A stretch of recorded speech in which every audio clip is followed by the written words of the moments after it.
How's it going, everybody? My name is Will. Today we're going to figure out if upgrading your head unit's worth it. I assume you clicked on this video because you want to figure that out. Kind of go through some of the features that I have. I actually have the ROADANVI CarPlay / Android Auto head unit. It was a complete trim and head unit install, so we'll go through some of the features it has, what I like. I've been running this for a couple weeks now, so I got a pretty good idea on everything, all the features that it has and what all you can do with it. So we'll run through it. I'll throw some B-roll on the screen, tell you what I like about it, and hopefully help you out and make you figure out if you want one for yourself. All right, first off, so installing the installation, it wasn't too hard.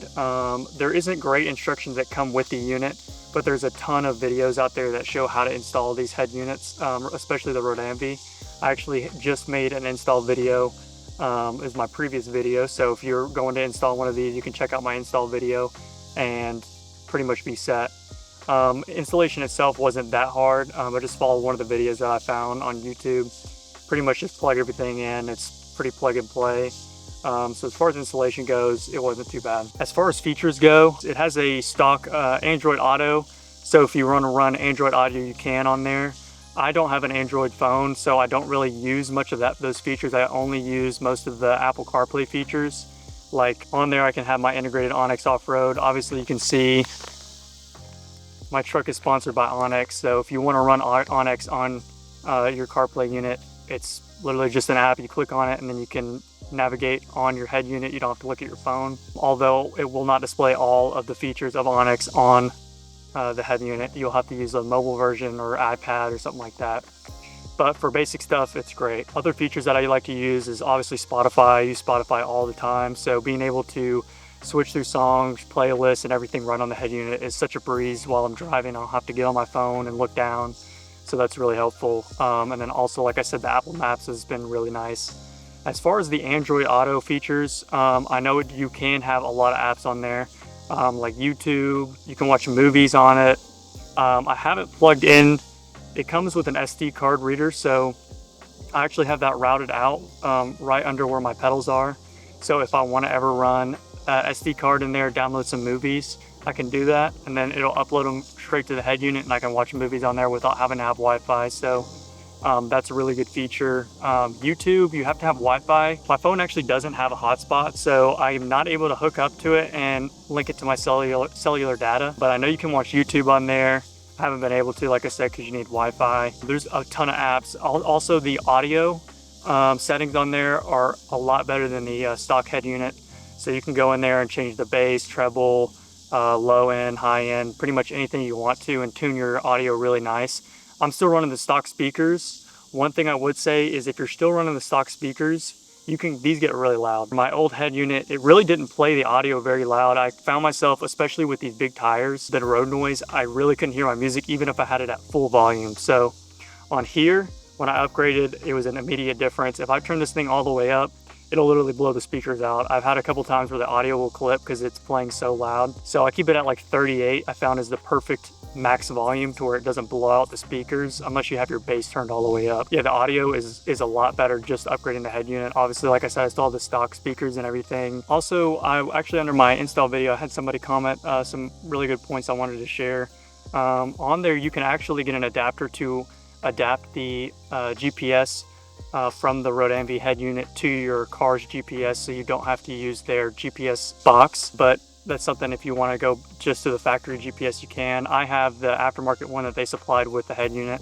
It's working fine for me. I haven't really had any issues. Another point is, would probably be one of my only complaints with it so far, is when it comes out of the box on the Android Auto side, you can play music obviously on Android Auto, and there's also a navigation system on the Android Auto. It's on their own navigation. It will display alerts if you're speeding, so if you go over the speed limit, it'll tell you to stop speeding. And when I was playing music really loud one time, it did that warning and almost blew out my speaker. It sounded horrible. So I believe you just have to go in there, go into the settings and turn off GPS alerts. Just turn all of them off, or you can just uninstall the Android Auto GPS app if you're not using it. So I turned that off. I haven't had any issues with it other than that. As far as complaints with the unit, I really don't have any, like I said, other than that audio message that kept playing. I haven't had it overheat. It's been about probably been over 100 degrees for the last month or so here in Tennessee, so it's been really hot in the car. I haven't had it overheat. I haven't had it glitch out. One thing I will say is when you put the car in reverse, you can hook it up to your factory backup camera. When you do put it in reverse, there is a little bit more of a delay than with the factory head unit. I've found myself, I like to pull in, put it in reverse, and then go pretty quick back. So if you're used to doing that, you may have to slow down a little bit because the delay from going from just the regular head unit display to the backup camera, it sometimes will be delayed by like a few seconds. It's not like really long, but like I said, I haven't had it overheat. I haven't had any errors or messages or it crashing or anything. Seems to be running pretty nice so far. So now we're to the point to where if this is for you, if you need to upgrade your head unit, you just got a Tacoma, you want to upgrade, you've had a Tacoma for a while or a vehicle for a while, you want to upgrade, you're kind of tired of the janky head unit or you just have a really old one. To be honest, I would say it is a great upgrade. I've held it off for years, just being like I don't want to spend the money on it, but honestly, after upgrading it, it's totally worth it. I would definitely recommend doing it. Just with the ease of life, not having to go down to your phone if you're using navigation. Honestly, I would say it's a great safety item. It just makes you safer on the road. I would definitely recommend to upgrade your head unit, whether you go with a ROADANVI or someone else. I would definitely recommend the ROADANVI, just from the price point is very reasonable. Customer service is good. I talked to one of the representatives on email and Instagram when I had a few questions about the install. And they got back to me pretty quick. So yeah, honestly, that's pretty much everything with the video. Like I said, if you're in the market for an upgrade or you're just looking for a new upgrade, something to do to your vehicle, I would definitely suggest going with the new head unit. ROADANVI has been great so far. I have pretty much no complaints other than those few small little things, but all the features are great, and I like everything so far. So thank you for watching this video. If you like this video, please leave a like and a comment. Just tell me what you think. If you think it's worth the upgrade, if you have been struggling with your head unit, kind of tired of it, let me know, and let me know what you're looking for in an upgrade, and I can tell you if this thing has it. I may not have hit all the features, but I've hit pretty much everything that I enjoy about it after having it for a few weeks. I'll be coming out with some new videos soon. Hopefully some camping videos I'm gonna try to get out in September. We'll see if I have time. Like I said, trying to get the content better. Got a nice camera right now, looking at myself in the monitor. So we're making big upgrades to the rig. So thank you for watching. I will see you in the next video.